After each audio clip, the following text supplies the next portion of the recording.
News and expert advice on cryptos seem to dominate today's news cycle. But there is another story behind how and why Bitcoin or other cryptocurrencies are viewed with skepticism by some and with great admiration by others. The internet is full of people with varying degrees of knowledge expressing their views on this subject, while policymakers, regulators, and banks struggle with how to handle it. So how should we make sense of cryptos, and what does this whole story mean for banks? Let's start with the basics. Government currency in use today, known as fiat currency, is legal tender issued by a central bank that is not specifically backed up by a precious metal or any other commodity like the dollar was several years ago, for example. Fiat currencies have a nominal value and a real value, which is linked to purchasing power. For example, the real value of a 50 euro banknote is linked to what goods and services it will buy over time and is not necessarily identical to the nominal value. The nominal value, in other words, is determined by the issuing government, but the real value changes based on market conditions, supply and demand, inflation, and other factors. Cryptos behave in a similar way, but there are differences. Firstly, fiat currencies are regulated by the issuing government by printing and or injecting or withdrawing money into the economy, and therefore trying to maintain a balance between supply and demand. Cryptos, on the other hand, are unregulated. They were created as an alternative to traditional banking infrastructure that don't need an intermediary and aren't tied to the authority of a centralized government or central bank. As a result, there is a general perception of crypto perhaps being more risky than other currencies. Now, there was a survey that was recently done by ACAMS and the UK's Royal United Services Institute, where over 60% of respondents who work in the banking industry viewed crypto with skepticism. The size of the crypto market changes by the minute, as at the time of this recording, it was close to $3.3 trillion, with Bitcoin accounting for almost $2 trillion of that. Bitcoin's price went from around $60,000 just before the US election to over $100,000 a few weeks later. Now, how do governments and regulators approach crypto in the US and in Europe? As usual, there is a divergence. The new Trump administration is strongly supportive of reversing a cautious or arguably even hostile approach to crypto under the Biden administration, particularly the SEC. The government is promoting a pro-blockchain, anti-central bank digital currency, CDBC policy, on the grounds that CDBCs, quote, threaten the stability of the financial system, individual privacy, and the sovereignty of the United States. Instead, the Trump administration's position is that, quote, lawful and legitimate stablecoins support the sovereignty of the United States dollar. Now, for reference, a stablecoin is a form of a crypto pegged to a real asset like the US dollar and usually collateralized by a pool of highly stable assets to assure redeemability at face value. Now, let's go to what the Fed Chair, Jerome Powell, said in January. He said that banks are, quote, perfectly able to handle crypto customers as long as they know how to manage risks. Wells Fargo Advisors just announced that they will sell new Bitcoin ETFs. JP Morgan is leapfrogging its traditional POS sales system in favor of a next-generation financial infrastructure, with many new products integrating into the blockchain, which is the basis for cryptocurrencies. There may even be a new JP Morgan stablecoin coming soon. But while some banks are considering their strategy, investment managers are moving more aggressively. BlackRock, the largest asset manager with $11 trillion assets under management, is growing its stake in crypto guru Michael Saylor's firm MicroStrategy. Mr. Saylor believes that crypto is still undervalued. He refers to it as quote-unquote digital capital, and believes that it will hold its value for the long term. In fact, he advises people to hold on to it for at least 4 years, if not 10 years, and not just to trade for short-term gain. Now, in the EU, the story is different, but follows a familiar pattern that starts with regulation first. The EU issued its digital currency regulation, MiCAR, that went into effect on December 30th of 2024, together with the Transfer of Funds Regulation and the Digital Operational Resiliency Act, called DORA. According to the Atlantic Council, ECB policymakers consistently prefer central bank digital currencies, CDBCs, in the form of a digital euro over stable coins in order to safeguard strategic autonomy and monetary sovereignty for EU businesses and individuals. According to the same article, US crypto issuers and intermediaries currently dominate EU markets. The 2025 European Banking Authority's report, which was issued with ESMA, the securities regulator, on crypto assets, indicates that USD-based stablecoins constitute 90% of total stablecoin market cap and over 70% of global crypto trading volume, indicating that dollar stablecoins are the dominant currency of blockchain-based payments, whether for settling crypto trades or making other payments, such as international transfers via crypto mechanisms. So an increased US regulatory permissiveness towards crypto, which seems likely under President Trump, could propel US crypto firms and US dollar stable coins to an even more dominant position globally, which is an explicit objective of the President's crypto executive order. This could potentially be to the detriment of new crypto asset markets, for example, in Europe. So once again, we see that Europe is leading in the area of regulation, but falling behind in actual business. Now, the question is, what should banks do? I'm going to quote an article that was written by my colleagues Klaus Norgren, Ray Strecker, and Damian Robinson on digitalization. So I'll just read from this for 1 minute. While debate continues regarding the long-term value proposition of specific cryptocurrencies themselves, the finance industry is coming to embrace their underlying distributed ledger technology as the way to transform potentially all financial products into cryptographically certified digital assets on public blockchains.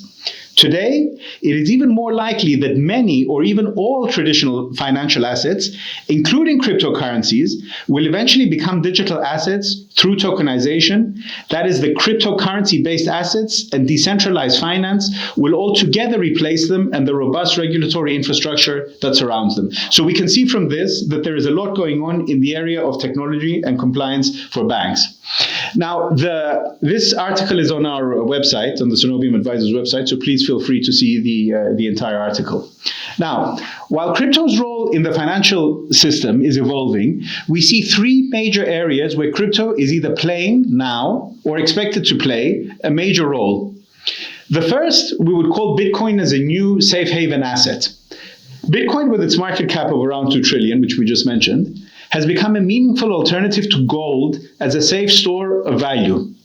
While far more volatile than gold, it is also the world's highest returning asset over the last 15 years.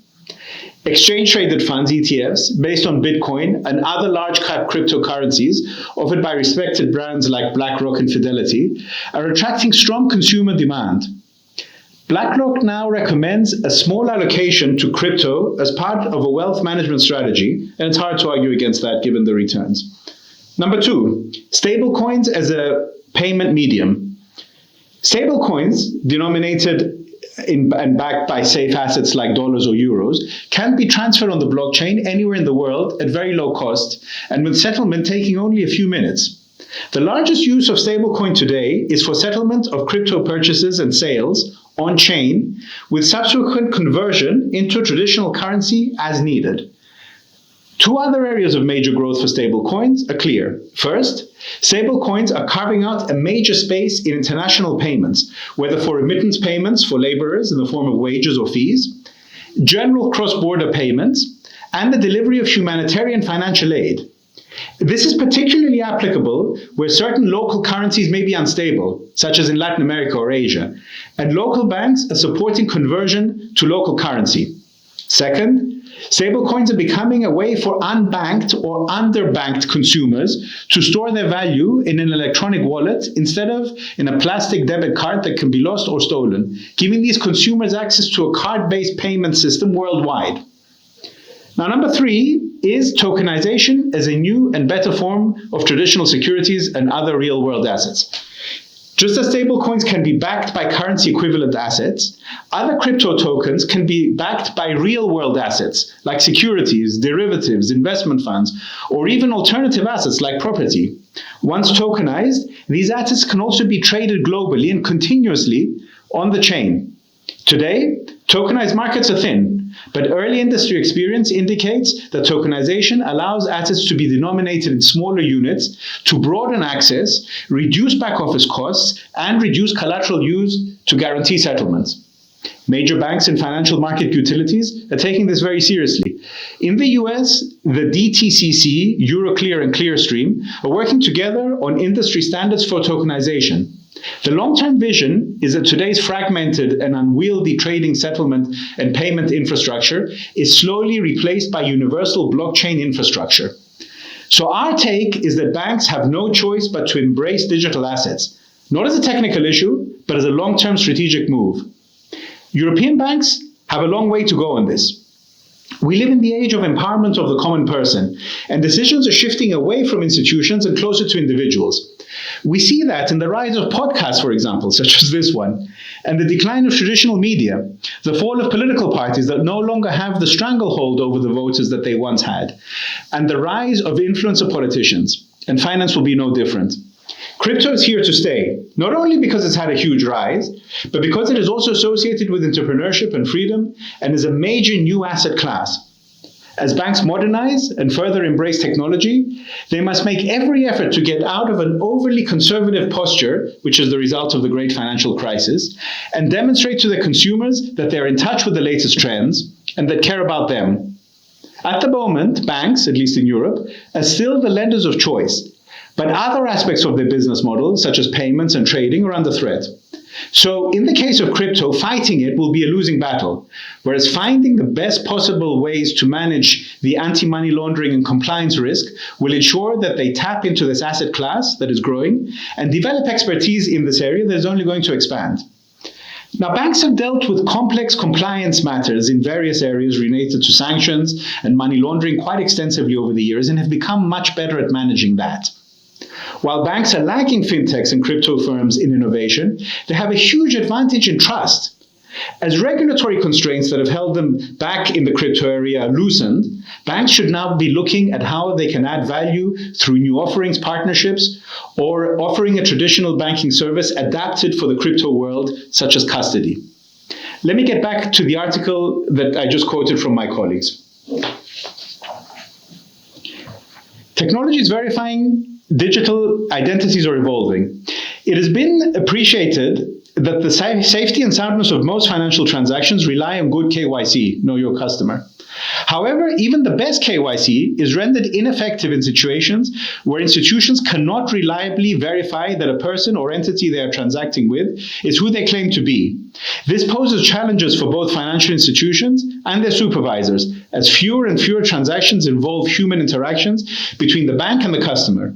In response, digital solutions to confirm identity are increasingly necessary and are becoming more sophisticated and gaining wider use. So again, we can see here the importance of technology and in the compliance area. Now, once again, you can click on the link below to read the article in full. Now, reliable digital identity will be increasingly important given the global nature of crypto. A key objection to crypto usage is that the anonymous, or more precisely, pseudonymous nature of blockchain systems is tailor-made to support crime and money laundering and terrorist financing, ransomware attacks, and other financial crimes. The reality, however, is that specialized blockchain analytics firms have become very good at working with law enforcement to identify crypto criminals, making crypto-related financial crime increasingly risky. Now, financial crime is a small part of crypto, and crypto is a small part of total financial crime, because for criminals, cash is still king. With the help of technology, banks can become even better at compliance, and embracing crypto is something that they should be able to manage. If they are able to do this, they can be crucial players in this new sector. That is good for banks, good for the crypto industry, and good for investors.